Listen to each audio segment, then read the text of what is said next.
Kinaumagahan ay nagkita sina Teiko at Yamato at ipinabigay ni Yamato ang regalo nito para sa ina ni Teiko dahil nakalimutan niya yung ibigay nang nagpunta siya sa mga iyon. Kaya inanyayahan siya ni Teiko na pumunta na lang sa kanila dahil matutuwa umano ang kanyang ina kapag si Yamato mismo ang nagbigay nyon. Nagulat si Teiko nang madat nang naglilinis ang kanyang ina pero wala naman siyang nagawa.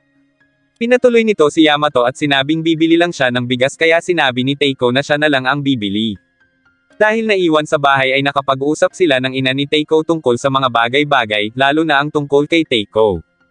Nalaman niya kung gaano kakulit si Teiko noong kabataan nito kaya madalas iyong umuuwing may mga sugat at pasa. Gayunpaman ay likas na maalalahanin si Teiko kaya sinabi ng ina nito na alagaan niya lang si Teiko. Nang makauwi sa bahay ay nagkukwentuhan pa rin ang dalawa. Pero nagulat ang nanay niya dahil sa dami ng bigas na binili niya. Bago umalis para magpa-check up ay ibinigay ni Yamato ang regalo niya dito. Dahil sila lang ang naiwan sa bahay ay nagkwentuhan na lang sila tungkol sa mga nalaman ni Yamato nung bata pa si Teiko. Nang makauwi ang ina ni Teiko ay nakita niya itong nagsasali ng bigas kaya sinabi niyang siya na ang gagawa niyon.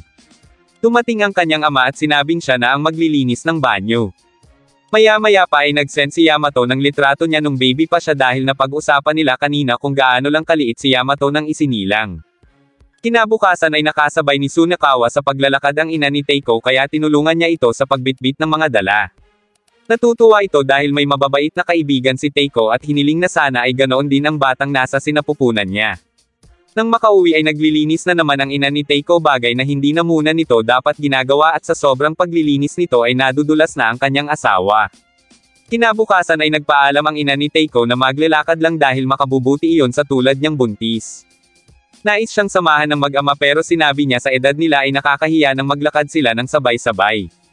Dahil naiwan sa bahay ay ikinwento na lang ng ama ni Teiko kung paano sila nagkakilala, likas na masipag ang kanyang ina kahit na pagdating sa trabaho. Isang beses, habang nagdiriwang sila ng year-end party ay iniligtas ni Takenaka ang isang babae para hindi matapunan ng mainit na sabaw kaya kamay nito ang napuruhan. Sinundan niya ito nang naguhugas na ito ng kamay, at sa kauna-unahang pagkakataon ay nine-love siya kaya niyaya niya si Takenaka sa iba't ibang aktibidad hanggang sa naging sila na. Habang pababa sa hagdan si Takenaka ay nakasalubong nito ang babaeng nakasabay niya sa klinik pero nang paakyat na ito ay nahilo ito at mabuti na lang ay nasalo siya ni Takenaka. Agad itong humingi ng paumanhin at kinumusta si Takenaka bago umalis ay nagpasalamat ito. Samantala, hinuhulaan naman ni Teiko kung babae ba o lalaki ang magiging kapatid niya at biniro naman siya ni Sunakawa kung maging kamukha man yun ni Teiko. Pagka-uwi sa bahay ay nadatnan niya ang ina na namimilipit sa sakit at pinatawag siya nito ng taxi. Dahil nasa trabaho pa ang kanyang ama ay kailangang samahan niya ang kanyang ina pero dahil hindi niya alam ang gagawin ay sinamahan na siya ni Sunakawa. Nang makababa sa taxi ay sinabi ni Takenaka na naiwan niya ang wallet niya kaya mabilis na tumakbo si Teiko pabalik at nagpasalamat siya kay Sunakawa. Habang naghihintay sa loob ng ospital para sa resulta ay sinabi ni Teiko na hindi siya sanay na makitang nasasaktan ang kanyang ina. Pagkalabas sa klinik ay sinabi ni Takenaka kay Teiko na ilista ang mga dapat gawin dahil mananatili muna siya sa ospital. Habang inililista yun ni Sunakawa ay natigilan si Teiko kaya sinabi ng ina niya na okay lang ito kaya wag siyang mag-alala. Pero mas maalalahanin pala ang kanyang ama na halos hindi na magkaintindihan sa mga dapat gawin. Napasugod naman si Yamato kina Teiko matapos nitong mabalitaan na na-hospital si Takenaka, at namalengke ito para ipagluto sina Teiko. Nagtulong sila sa mga gawain at sabay-sabay na kumain. Maya-maya pa ay umalis na si Yamato at sinabing tawagan lang siya kapag may kailangan. Nang makauwi naman ang ama ni Teiko ay umuwi na rin sa kanila si Sunakawa. Kinamusta niya ang kalagayan ng ina at kapatid niya at sinabi nitong ayos lang ang mga iyon kaya bago pumasok bukas ay pinapupunta siya ng kanyang ama sa ospital para bumisita. Habang nasa klase ay hindi nakapagpigil si Teiko at umalis ito para pumunta sa ospital, ipinaalam niya yun kay Yamato sa pamamagitan ng text. Nang makarating doon ay nakita niyang nahihirapan ang ina pero sinabi nito na huwag na siyang mag-alala at inutusan siyang bumili ng tubig. Habang bumibili ay napaisip siya na maputla at pinagpapawisan ang kanyang ina pero hindi niya alam kung anong ibig sabihin yun dahil laging sinasabi ng ina niya na huwag mag-alala. Maya-maya pa ay dumating si Yamato at pinalakas ang loob niya, naroon din si Sunakawa kaya nilakasan na ni Teiko ang loob niya para sa ina. Nang makabalik sa silid ay hindi na kinakaya ng kanyang ina ang sakit kaya pinatawag na siya ng nurse pero sa halip na intercom ang gamitin ay switch ng ilaw ang napindot niya kaya tinulungan na siya ni Sunakawa. Nang dumating ang nurse ay pinauna na ni Takenaka ang isang babae na mangganganak na rin dahil unang beses lang yun kaya natatakot pa. Binuhat na lang ni Teiko ang kanyang ina para sabay na ang dalawa. Nang makarating sa operating room ay pinakuha ni Takenaka ang itim niyang bag para kuhanin ang ibinigay ni Yamato. Habang naghihintay ay umupo muna sila at maya-maya pa ay narinig na nila ang iyak ng sanggol. Sinabi ng nurse na babae iyon kaya napatayo si Teiko at nagpasalamat. Masaya siyang ligtas ang ina at kapatid niya. Nang makita ang kapatid ni Teiko ay sinabi ni Sunakawa na halos 2 beses iyong mas malaki kaysa sa ibang mga baby. Sa silid ay ikinwento naman ni Takenaka kung paano siya binuhat ni Teiko at nasabi niyang binata na talaga mag-isip ang anak nila. Habang naglalakad pa uwi ay tuwang-tuwa si Yamato dahil nakarga niya ang kapatid ni Teiko at pinag-usapan nilang tatlo kung ano kaya ang itatawag nito kay Teiko paglaki nito. Nang sumunod na araw ay nakauwi na ang kapatid ni Teiko at ibinalita niya kay Yamato na Maki ang pangalan nito. Si Teiko ang nagbabantay sa kapatid niya kaya kinakausap niya ito tungkol sa darating na araw ng mga puso.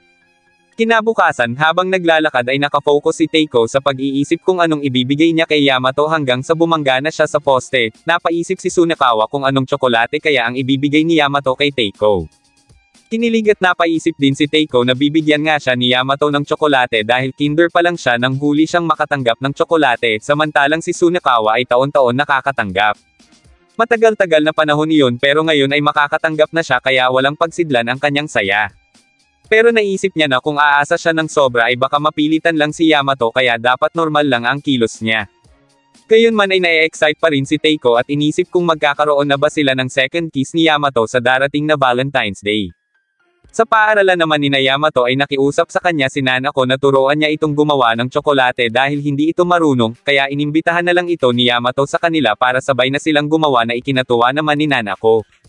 Niyaya na rin nila ang iba pa nilang mga kaibigan. Maya-maya pa ay nakipagkita na siya kay Teiko at nagpunta silang tatlo sa mall para kumain.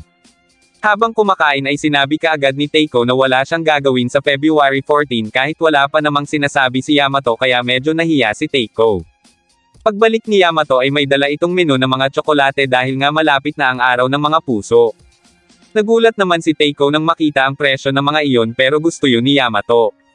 Sa silid-aralan ay nakiusap kay Teiko ang mga kaibigan niya na lumabas sila kasama ang mga kaibigan ni Yamato sa araw ng mga puso dahil hindi pa umano ng mga ito nararanasan na makatanggap ng tsokolate. Habang nagmamakaawa ang apat kay Teiko ay isinigaw ni Kurihara na sinabi raw ni Nanako na bibigyan siya nito ng tsokolate kaya mas lalong pinanghinaan ng loob ang apat. Sumingit si Sunakawa sa usapan at sinabing masyado naman atang umaasa ang mga yun kay Teiko gayong hindi na nga sila nakapagdiwang ni Yamato ng Pasko na sila lang dalawa. Naisip ng apat na tama si Sunakawa pero sinabi ni Teiko na ayos lang yun at tatanungin niya na lang si Yamato kaya natuwa ang apat. Nagpasalamat si Teiko kay Sunakawa at sinabing masaya na siyang makakatanggap siya ng tsokolate mula kay Yamato. Nag-text na si Teiko kay Yamato at itinanong kung maaari silang mag-celebrate ng Valentine's Day. Pumayag naman ang mga iyon maliban kay Nanako na may sariling lakad kasama si Kurihara. Sumagot si Yamato kay Teiko pero nang babasahin na nito ang text ay nahulog ito sa bintana kaya nag-alala ang mga kaibigan niya, mabuti na lang at walang masamang nangyari. Doon ay ibinalita ni Teiko na pumayag na ang mga kaibigan ni Yamato kaya masayang-masaya ang apat. Nag-iisip na si Yamato ng recipe na gagawin nilang magkakaibigan. Kinabukasan ay sinimulan na nila iyon pero nagreklamo na kaagad si Nanako sa hirap mag-beat ng egg white. Sinabi ni Yamato na siya ang gagawa niyon pero hindi ito pumayag dahil mawawala ng saysay kung iba ang gagawa niyon. Habang hinihintay matapos ang timer ng oven ay excited na ang mga babae na makapagbigay sila sa mga lalaki. Habang nag-aalaga ng kapatid ay naalala ni Teiko na nung mga bata pa sila ay may nag-iwan ng tsokolate sa kanyang bisikleta at hindi niya alam kung kanino galing iyon. Araw na ng mga puso at umaasa na naman si Teiko na makakatanggap siya ng tsokolate kaya pinaalalahanan siya ni Sunakawa. Nang buksan ni Sunakawa ang locker niya ay halos mapuno iyon ng regalo kaya tinanong siya ni Teiko kung anong gagawin niya sa mga iyon. Kahit sa upuan ni Sunakawa ay may tsokolate rin itong nakuha. Maya-maya pa ay pumunta na ang magkakaibigan sa Sweets Cafe kaya tinawag na sila ni Yamato. Nang nakaupo na ang lahat ay inilabas na ni Yamato ang mga ginawa nila kagabi at ibinigay sa mga kaibigan ni Teiko pero humiling ang mga ito na isa-isa silang bigyan ng bawat kaibigan ni Yamato. Pagkatapos yun ay umorder na sila ng kanilang pagkain at bilang pasasalamat ay libre na iyon ng mga kaibigan ni Teiko. Nang makita ang menu ay o-order sana si Teiko ng hot chocolate pero baka mahalata siya ni Yamato na nag-e-expect talaga siya ng tsokolate kaya napatitig na lang siya sa bag nito at inisip kung may laman ba iyong tsokolate. Matapos kumain ay naglaro naman sila kaya sa huli ay masaya naman ang araw nila. Bago maghiwa-hiwalay ay nagpasalamat ang mga kaibigan ni Teiko at tinanong kung maaari silang magkita kahit hindi kasama sina Teiko at Yamato at pumayag naman ang mga ito. Masaya si Teiko na napasaya ang mga kaibigan niya kaya inalok niya na si Yamato na ihahatid na pauwi pero sinabi nito na nagmamadali siya kaya mauna na raw siya. Hindi makapaniwala si Teiko na wala siyang natanggap na tsokolate mula kay Yamato kaya parang nawala na sa sarili ang binata. Nang makauwi si Teiko ay nakatanggap naman siya ng tsokolate mula sa lola ni Izumi pero wala pa rin siya sa wisyo. Nagpunta siya kay Maki at sinabing wala siyang natanggap na tsokolate pero kailangan niya iyong tanggapin dahil kasalanan niya rin naman dahil hindi siya nagsabi kay Yamato na umaasa siya. Bigla niyang naalala ang iniabot kanina ni Yamato kaya ibig sabihin ay may natanggap siya mula kay Yamato pero nakain niya iyon kaya pilit niyang inaalala ang lasa niyon. Tumakbo siya palabas at isinigaw na masarap iyon. Pumasok sa isip niya ang gustong tsokolate ni Yamato kaya nang makita niya si Sunakawa ay nagpasama siya dito para bumili at nagmadaling lumabas pero pagbukas niya ng pinto ay si Yamato ang bumungad sa kanya. May dala itong tsokolate na nasa malaking kahon at sinabing espesyal iyon at para lang kay Teiko kaya masaya siyang naibigay niya iyon at nagpaalam na siya sa binata. Dahil sa sobrang tuwa ay nakalimutan niya ng magpasalamat kay Yamato kaya isinigaw niya na lang iyon na may kasama pang flying kiss. Nang buksan niya ang kahon ay nakita niya ang napakagandang cake at ang kalakip nitong sulat ni Yamato para sa kanya. Kinain niya iyon at bawat kagat niya ay napapasigaw siya sa sarap kaya napapagalitan siya ng kanyang ina sa sobrang ingay niya. Nakatanggap din sila ni Sunakawa ng tsokolate mula kay Saiju. Binati iyon ni Sunakawa sa pagiging mabait na tao. Naisip ni Teiko na kaya ayaw ni Sunakawa sa mga nagkakagusto dito ay dahil sa masasamang sinasabi ng mga iyon tungkol sa kanya pero naniniwala siyang may isang tao na kakaiba sa mga babaeng nagbigay ng tsokolate kay Sunakawa.